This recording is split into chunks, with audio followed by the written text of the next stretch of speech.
για τους τρεις γεράκτες. Δεν είναι μεγάλης διάρκειας. Είναι μικρής διάρκειας. Γι' αυτό σας παρακαλώ παρακολουθήστε και μετά να φύγετε. Εντάξει. Πόση ώρα ήθελα. Σβήστε πρώτα.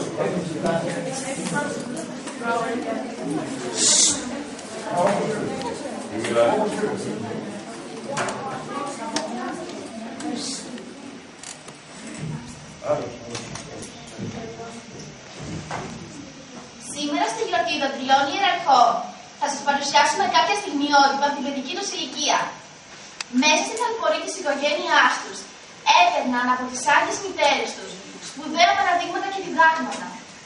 Αυτά καθόρισαν την εξέλιξη της ζωής τους και έγιναν τόσο μεγάλοι ώστε να λάβουν σε όλους τους αιώνες σαν φωτεινά αστέρια με τη μόρφωσή τους και την αγιότητά τους. Θα αρχίσουμε με την οικογένεια του Μεγάλου Βασιλείου. Η μητέρα του ήταν η Εμέλεια. Ήταν η Εμέλεια, αρχόντια Σατρανή, μέσα στην Κεσάρια σε όλους τους ακουστεί. Ο Θεός της χάρισε 9 καλά παιδιά και αυτή τα φύτευσε με μεγάλα ειρηνικά. Τα μόρφωσε, τα σπούδασε στα πιο καλά σχολιά, μα πάνω απ' όλα ήθελε να είναι του Θεού παιδιά. Καλώ τον Βασίλη και τη Μακρίνα μου, καλώ τα παιδιά μου. Καλημέρα, μητέρα.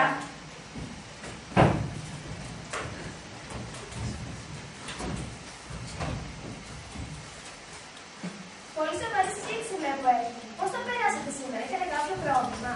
Όχι, αλλά να συζητάμε για κάποια παιδιά που γνωρίζουμε και αυτά είναι σοβαρά προβλήματα. Ο Κλεάνθης, εκείνο το φτωχό αγόρι που μένωσε από την πόλη, θες παραλίγο να λιποθυμίσει τον δρόμο από την πείνα. Ο Θεόφιλος, ο συμμαθητής του Ναυκράτου, δεν έχει πια στο μάθημα. Γιατί είπα πως εδώ και καιρό άλλωσε σε βαριά ο πατέρας του και δεν έχουν βλέπει χρήματα για να πληρώνουν για να σπουδάσουν τα παιδιά του. Και η Λουκία, εκείνο το χλωμό κοριτσάκι που συναντούσαμε κάθε μέρα στον δρόμο να πουλά πόρτα, χτες ήταν ξεπόλυτη στην βροχή. Καλά μου, παιδιά. Χαίρομαι τόσο πολύ που νοιάζετε για τα προβλήματα των άλλων παιδιών. Εσάς δεν σας λείπει τίποτα. Έχετε μόνο στη Θεσσαλονίκη, σπίτι με πλούσια και όλα τα αγαθά. Εσείς μπορείτε να σπουδάσετε στις καλύτερες σχολές του τόπου. Έχετε όλα τα επίγεια αγαθά, αλλά δοξάζω τον Θεό που μαζί με αυτά έχετε και μια ευγενική ψυχή που νοιάζει για τα προβλήματα των άλλων παιδιών. Τι μπορούμε να κάνουμε για να βοηθήσουμε αυτά τα παιδιά, μητέρα? Εσείς τι προτείνετε, τι σκεφτήκατε? Σκεφτήκαμε πως θα μπορούσαμε να τους δώσουμε από τα ρούχα μας, από το φαγητό μας και από τα παπούτσια μας. Πολύ σωστά. Ετοιμάστε αυτά τα πράγματα που θέλετε να τους δώσετε. Και εγώ θα φτιάξω από ένα καλάθι για τον καθένα και θα βάλουμε μέσα τρόφιμα από την αποθήκη και ένα σακουλάκι με χρυσά νομίσματα για να βοηθήσουμε τις οικογένειές του. Έπειτα θα πάρει ο καθένας από ένα και θα το πάει όσο πιο διαφορετικά γίνεται στα σπίτια αυτών των παιδιών. Ευχαριστούμε, μητέρα. Μακάρι, παιδιά, και όταν μεγαλώσετε θα σκοτίζει ο Θεός, να φροντίζετε πάντα να βρίσκουν μια ζεστή φωλιά, οι άρρωστοι, οι φτωχοί, τα ορφανά και όποιος άλλος έχει ανάγκη. Ποιος άρρωστο πως θα έρθει να κάνει αυτό το μεγάλο έργο? Η ευχή της μητέρας τους εκπληρώθηκε. Όταν μεγάλωσε ο γιος της, ο Βασίλειος, έγινε επίσκοπος Κεσαρίας. Έκανε ένα ολόκληρο φιλανθρωπικό συγκρότημα που πήρε το όνομά του, Βασιλιάτα. Η κόρη της, η Μακρίνα, μοίρασε όλη της την περιουσία στους φτωχούς και έγινε μοναχή. Όλα τα παιδιά της Εμέλειας έγιναν πράγματι ανάπαυση και ανακούφιση για τους πονεμένους ανθρώπους.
Σε ευχαριστώ, Θεέ μου, που μου χάρισες το γιο μου τον Γρηγόριο. Είναι ένα δώρο δικό σου στη ζωή μου. Πόσο θα ήθελε και αυτό να σε αγαπάει και να σε δοξάζει κι εγώ. Γρηγόριο, τελείωσε τη μελέτη σου, παιδί μου. Μητέρα, αγαπώ πολύ τους παππούς μου και όλα τα σοφαλόγια που γράφουν εκεί πέρα. Δεν μπορώ να τα διαβάζω. Χαίρομαι που θα πας στα γράμματα και τη σοφία των ανθρώπων. Αλλά σε φώναξα σε αυτό το όμορφο δηλημένο στον κύκλο, για να αναπνεύσεις τις δικές μου προβολές και να θαυμάσεις ένα πολύ σπουδαίο βιβλίο που ονομάζεται Φύση. Πόσο όμορφο είναι στο δάσο και στην εξοχή, τόσο δώρο του Θεού που φερόμαστε εκεί. Τα λουλούδια τα πουλιά και όλα με στην πλάση, ο καλός δημιουργός με σοφία θα φυλάσει. Να σου επαγγείλω κι εγώ ένα από τα επιχειρήματα που έγραψα τώρα τελευταία. Μα και βέβαια, θέλω πολύ να το ακούσω. Ευλόγησε τη στέτη γη μας, να λάβει πάνω της η ειρήνη, η αγάπη, η καλοσύνη. Να είναι γεμάτη με αγαθά που το Άγιο Χέρι σου σκορπά. Γρηγόριο, πόσο χαίρομαι που μιλάει η φύση και ο Θεός μέσα στην ευαίσθητη ψυχή σου. Εύχομαι σε όλη τη ζωή να έχεις καρδιά μικρού παιδιού. Να αγαπάς όλους τους ανθρώπους και να θυσιάζεσαι για αυτούς. Να φέρεις την ειρήνη όπου και αν βρίσκεσαι και όταν σε αδικούν, να μην κοιτάς πρώτα το συμφέρον του εαυτού σου, αλλά να προχωρήσεις για το καλό των άλλων. Ο Γρηγόριος διακρίθηκε στις σπουδές του και έπαιξε πολλά ποίηματα που τιμούν τον Θεό. Αναγνωρίστηκε ως ένας από τους μεγαλύτερους ποιητές του κόσμου. Έγινε ιερέας και μετά αρχιεπίσκοπος Κωνσταντινουπόλεως. Ήταν μαχητικός αλλά και φράος. Ένα υπόδειγμα ιδιότητας για τους χριστιανούς.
Η Ανθούσα είχε μονάχληπο παιδί τον Ιωάννη.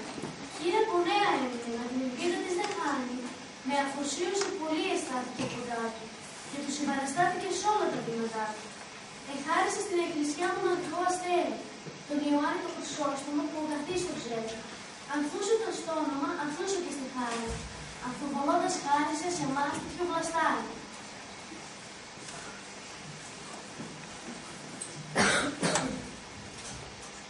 Ήρθες Ιωάννη, μόνο του είσαι.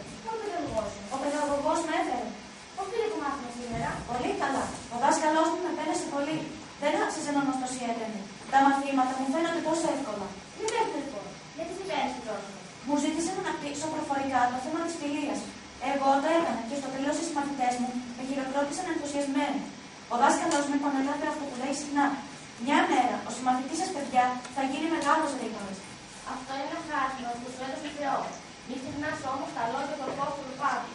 Ότι όποιος έχει πολλές γνώσεις για την έτοιμη περηφάνεια. Δεν αρκεί να έχουμε πολλές γνώσεις μόνο. Πρέπει να έχουμε την πολλή αγάπη στην καρδιά μας για τους ανθρώπους. Όμως δεν σε βλέπω τόσο χαρούμενο όσο τις άλλες μέρες. Συμβαίνει κάτι που το κρύβει. Έλα, κάτω. Να, σήμερα όταν πλησίασα κάποια παιδιά για να παίξω μαζί τους, ένας συμμαθητής μου με έσπρωξε και μου φώναξε. Φύγε από εδώ, δεν σε παίζω με εσένα. Εσύ τι του είπες? Εγώ τα έχασα. Το μόνο που είπα ήταν γιατί τι έκανα. Εκείνος μου έδωσε μια σπροσιά που κόντεψε να πέσω κάτω. Τώρα παιδιά, δεν σε βοήθησε. Τον φοβούνται όλοι. Είναι πολύ δυνατός και τους νικάει όλους. Μπορεί ένας φίλος μου τον μίλησε να του πει. Δεν φοβάσαι να το μάθει ο δάσκαλος. Εκείνος γέλασε και είπε. Θα στείλω τον πατέρα μου στον δάσκαλο για να με υποστηρίξει. Μετά έδειξε εμένα και είπε. Αυτός δεν έχει πατέρα για να τον υπερασπιστεί. Καλό μου παιδί. Και αυτό σίγουρα σε στεναχώρησε περισσότερο. Τα λόγια του σαν μαχαίρια μου χτύπησαν την καρδιά. Αυτός είναι καλό μαθητής. Δεν διαβάζει καθόλου και τον μαλώνει ο δάσκαλος μου. Ο συμμαθητής σου πέφτει και έτσι από ζήλια, επειδή σε πέτυχε ο δάσκαλός σου.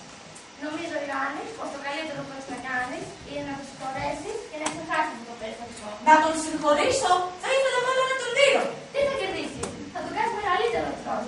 Να το ξέρεις, παιδί μου, ότι η αγάπη είναι μεγαλύτερη δύναμη στον κόσμο. Μπορεί να νικήσει και να υπερπηδήσει κάθε δυσκολία. Αύριο κιόλας, στο σχολείο, τα ΒΑΚ, θα το χαιρετήσει με καλοσύνη και θα του προτείνει να έρθει στο σπίτι. Για να πέσει. Εδώ. Θα σας ετοιμάσω το κεράσι μου. Πολλά. Θα δει πως σιγά σιγά με την καλή συμπεριφορά θα το κάνει σπήρωση κάποια μέρα.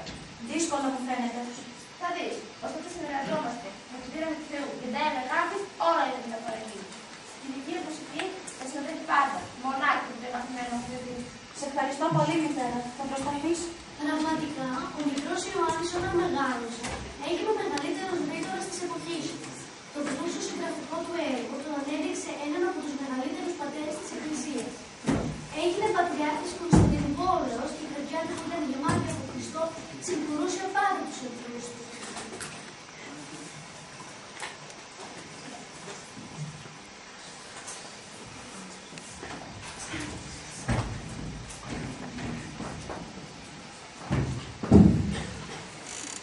Ποστήρες υπερλαμπροί της Εκκλησίας Χριστού, τον κόσμον εφωτίσατε τες διδαχές ημών, πατέρες θεόσοφοι, δείξαντες τας αιρέσεις πάντων των κακοδόξων, σβέσαντες τας πλογώδεις των βλασφήμων συγχύσεις.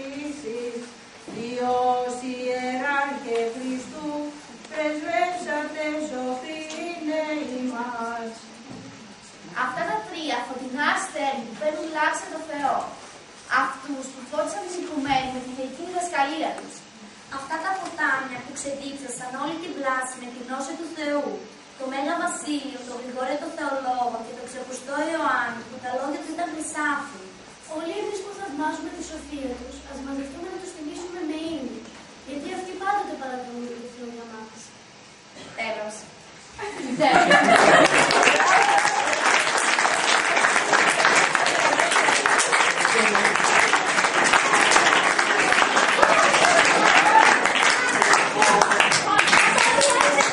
Gracias.